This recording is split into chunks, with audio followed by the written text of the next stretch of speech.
never thought she'd see you two together.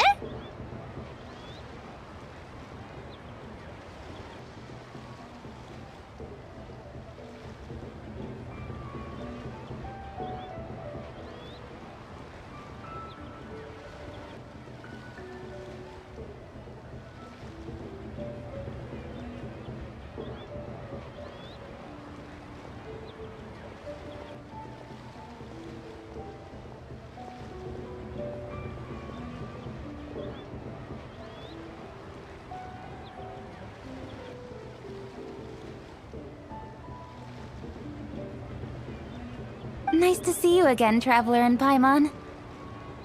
Oh, we're not interrupting anything, are we? Not at all. I wasn't in the middle of an interview or anything. I was just asking Miss Kuching about purchasing a kite. A kite? Are you buying some regional specialties to bring back to Fontaine? Well, yes.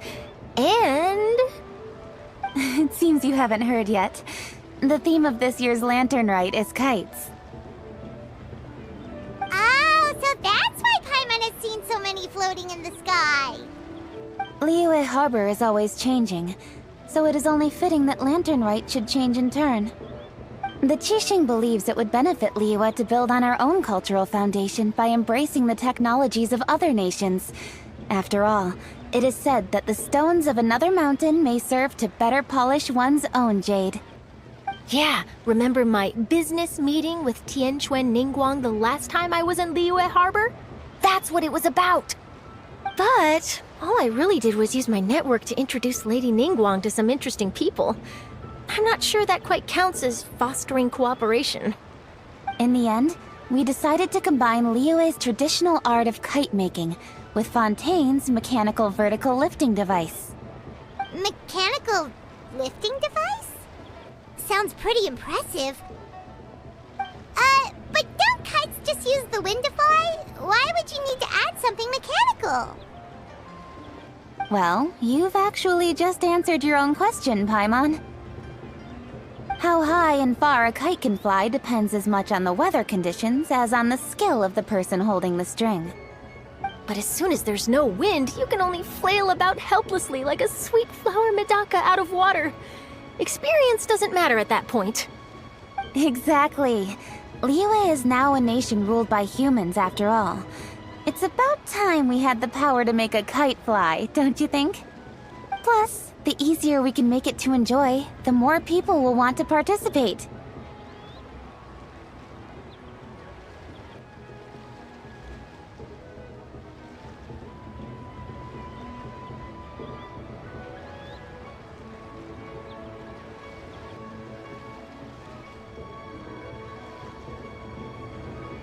Right?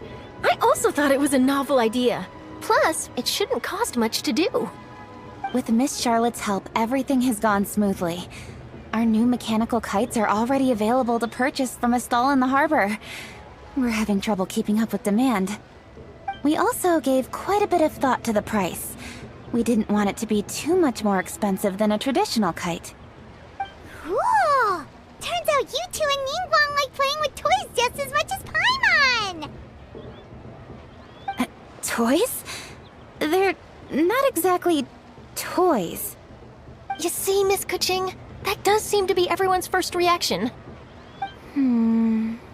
Although kites are one of our most time-honored cultural relics, outside of their use in certain ceremonies, I suppose they're considered playthings more than anything now.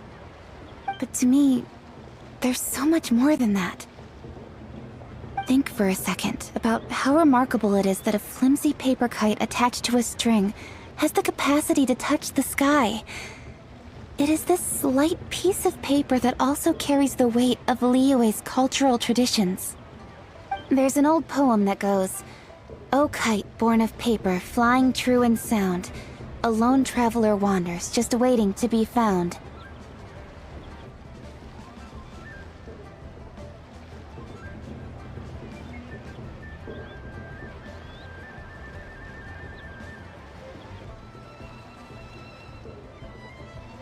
In the past, poets from Liyue used kites to symbolize a feeling of longing, or evoke the peacefulness of idyllic rural scenery. If the people of today can derive enjoyment from this activity, they will not only be more likely to better appreciate the tradition, but also to pass it down to the people of tomorrow. That's the Kuching we know. Always thinking 5... Well said, Miss Kuching. I've learned quite a bit myself. As long as you're willing to listen, I'm happy to share. I also know quite a lot about the various folk traditions related to kites. For example, whenever a kite blew away, people would say it was the Adepti that summoned the wind to take it away as an offering. That way, you can turn an unfortunate event into an auspicious one. What about something more fun? Do you know anything like that? More fun. Let me think. Oh, I suppose we should first talk about how kites are made. It's another one of our precious forms of traditional craftsmanship. My grandfather told me that, back when he was a boy, children learned the art of kite making step by step from their elders. First, you use the thin strips of bamboo to construct the frame. Then, you draw a design of your choice on a piece of paper, paste it onto the frame, and tie on the string. Then, you look towards the sky and release the kite to soar among the clouds. Some people write down certain names or desires on their kites, cut the string, and let them fly free. Others may place particular thoughts or meaning into the design itself. Are certain designs associated with certain meanings? I'm gonna jot all of this down. Well, for example, kites in the shape of a butterfly typically symbolize freedom, happiness, or the desire to break free. Fascinating. What else can you tell me? The scissored-tailed swallow is the most classic design. It symbolizes good fortune and joyful tidings. Different colors also have small variations in meaning. Are these commonly understood meanings and symbols in Liyue? Kind of like the language of flowers in Fontaine. I believe so. Most have probably heard something about it from their elders at some point. If you're interested, Miss Charlotte, I have several books on the topic that I could lend you. They could be a useful reference. That would be a huge help! Great! Looks like I've got the outline for quite the article on my hands. Perfect! We're gonna take a look around. Then I'll show Miss Charlotte to my home for a little while. I almost forgot. The Ministry of Civil Affairs is hosting a kite flying contest on the night of Lantern Rite. If you're interested, you're more than welcome to bring a kite and participate. The rules are simple. Whoever flies their kite the highest and furthest within the time limit will receive a special honor along with a secret prize. I've already prepared more than enough empty film for the event. I can see the spectacle already!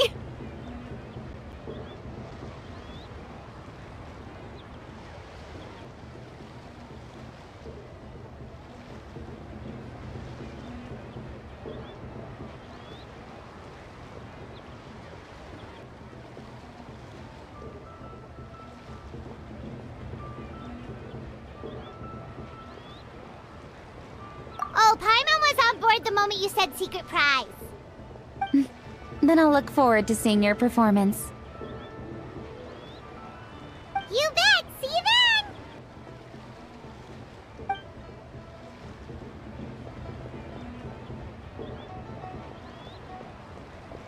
Wait, Traveler? Take a peek to your right.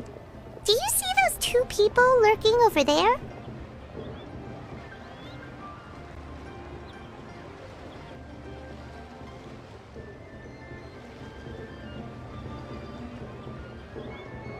Is it just Paimon? Or were they staring at us the whole time we were talking to Kuching and Charlotte just now? They seem fishy. Huh. Well, yes, but something's up. Paimon just has a bad feeling. Do you think they could be treasure hoarders? They always seem to be stirring up trouble during Lantern Rite. Oh, Paimon's sick of waiting around for something bad to happen. We should strike first, you know. Foil their plans before they even begin. You go right, Paimon will go left.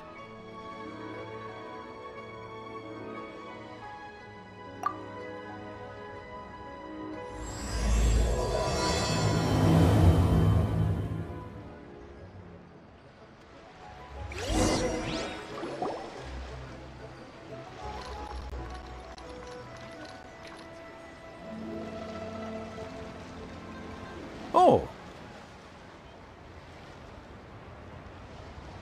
It is with such an air of urgency that you appear before us.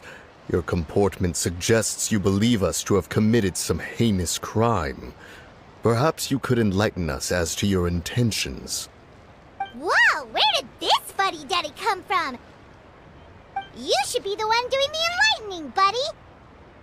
Don't think we didn't notice you eavesdropping. One look and we could tell you were up to no good. Tell us everything, starting with your name.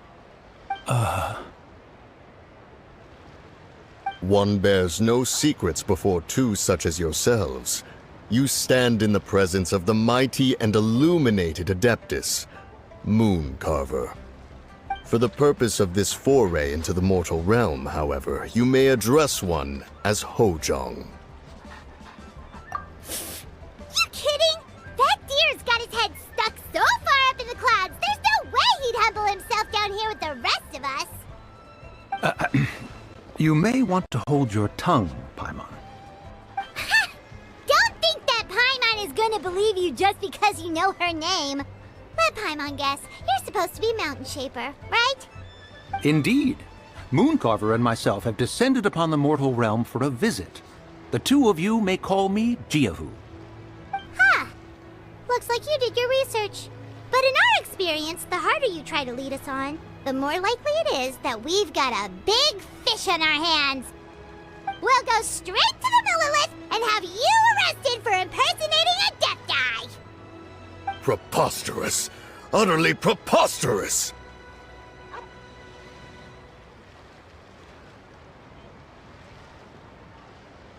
Right. Tell us something that only an Adeptus would know. And it better not be some common knowledge that any person on the street could tell you. You may recall that in order to preserve the tranquility of one's mountain, one planted karst crawlers around Mount Hulao. In fact, the seeds are one of Streetward Rambler's cultivars. Among all the Adepti, her horticultural skill is preeminent. The plant neither wilts nor withers, and its practical use is undeniable. Yet it does require quite the upkeep. After a while, one tires of the effort. Thus, one had no choice but to foray into town to inquire from Streetward Rambler a gentler and more easily managed variety. On your way, you were accosted by a group of youths, and without revealing your true form, were unable to extricate yourself of their presence. If one's memory serves, Streetward Rambler had to personally come to your rescue. How did you come into possession of such knowledge? The young lass, Yao Yao, keeps no secrets from Cloud Retainer. Alas, one can only let bygones be bygones.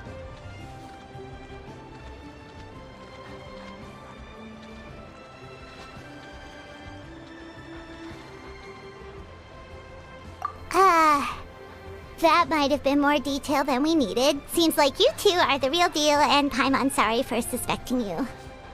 But, for beings as forgiving as yourselves, this is just water under the bridge, right? You indeed have an agile mind. Cloud Retainer was not mistaken in her high estimation of you. Paimon's still curious about something. It's just... Paimon can understand why Mountain Shaper is here, but why did you decide to come to the city, Mooncarver? It's not really your thing, is it?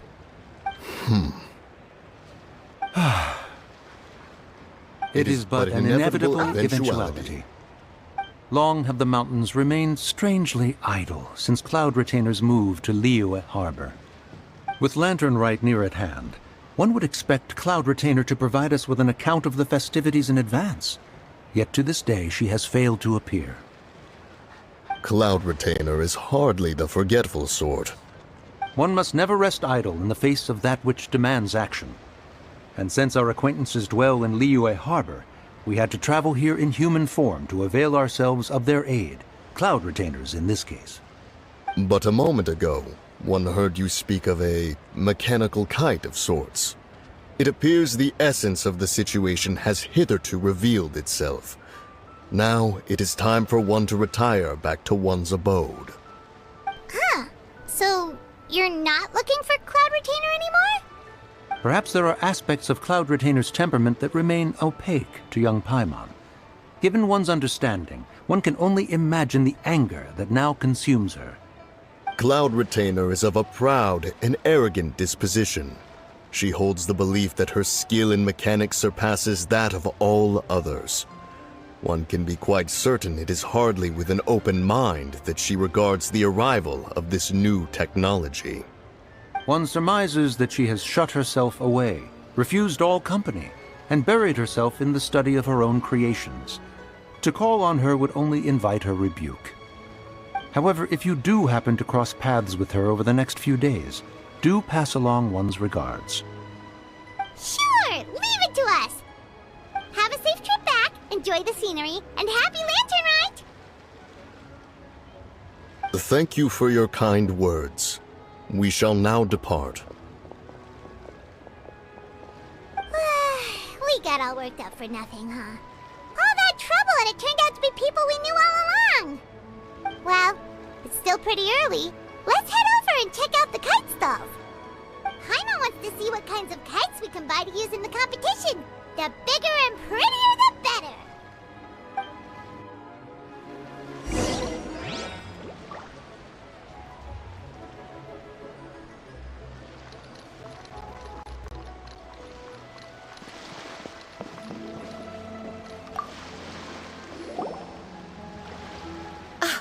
Welcome! Woo! This jade chamber design is our newest. It's been selling like crazy over the past 2 days. Does it also have a unique meaning? Of course. The jade chamber symbolizes wealth and abundance. The kite bearing its design is said to bring riches in the future to those who fly it. Oh, now that's Paimon's kind of kite! I apologize for the interruption, but are all your wares in order, Miss Genuine? Yes, they're just over there. The paper, bamboo, and dyes. All the necessary kite-making materials. Wonderful! I'll pack them up and get a guard to deliver the goods to Yilong Wharf for you. Yilong Wharf? Oh, wonder what that place is like during Lantern Rite. Paimon would love to go take a look. Well, if the two of you are interested in going to Yilong Wharf, then could I trouble you to find Gaming and deliver these goods together? Is Gaming the guard you just mentioned? Well, yes. The communications office handles shipments and transports around Liyue. He works for the Secure Transport Agency, one of our sub-organizations. The problem is, many of my colleagues have taken leave during Lantern Rite to spend time with their families. So, our available workforce has seen a dramatic decrease recently. If you were willing to help out, then I could get a head start on my next appointment. You do seem really pressed for time.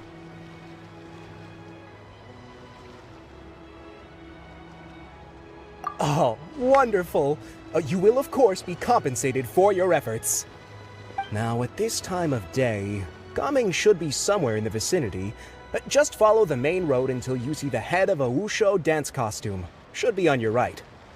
Be sure to come back if you'd like to buy a kite. I'll even give you a discount.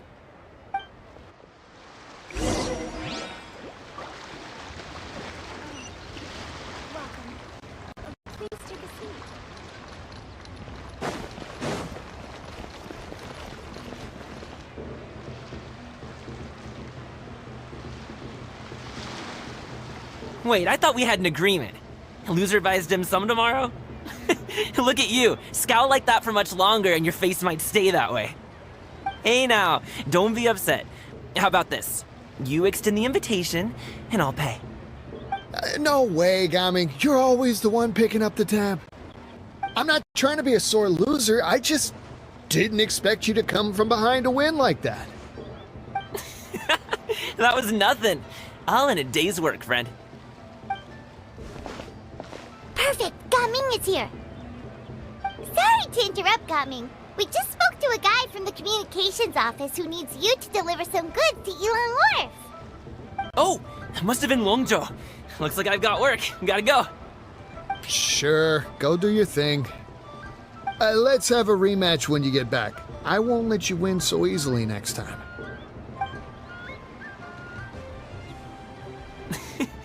Alrighty, you can hand the goods over to me. Must have been heavy hauling them all this way. Let me take them off your hands. It wasn't that bad. It's just some kite-making materials. Plus, we didn't have to walk very far. Kite-making materials. I see. I'm glad it wasn't too much trouble, Paimon. Still, I owe you one. Ah, and you must be the traveler. It's nice to meet you. Thanks for your help. Huh? You know us? There probably aren't many in Liyue who don't. I've heard quite a bit about you two. You're quite well known around these parts. Oh, and please excuse Longzhou if he forgot to thank you. Take my thanks in his place. He's a good guy. He's just been super busy lately, running around from place to place. Don't be too hard on him, yeah? So, you here for Lantern, right? Yep. It's always so lively this time of year. We were actually hoping we could tag along to Ilang Wharf and have a look around. Perfect! We'll go together then. I'm good with directions, so just follow me. Trust me, I know my way around. We can exchange stories, tell jokes, or just chat along the way. Oh, and there are a couple of good places to eat along our route. We can stop and grab a bite when it's time. The ingredients are fresh, the portions are generous, and the prices won't break the bank. You can order anything, and I promise, you won't be disappointed. Order anything? Hey, did you really have to call Paimon out like that in front of our new friend? Don't worry, I understand. I joke around like that with my friends, too. It just shows how close you are. Do you need to pack anything up before we hit the road? I can wait. Nope, our things are always packed and ready. We're pretty much travel experts at this point. Oh, that's right. Then let's get going. If we run into any trouble, you can count on me to protect you. I am a guard, after all.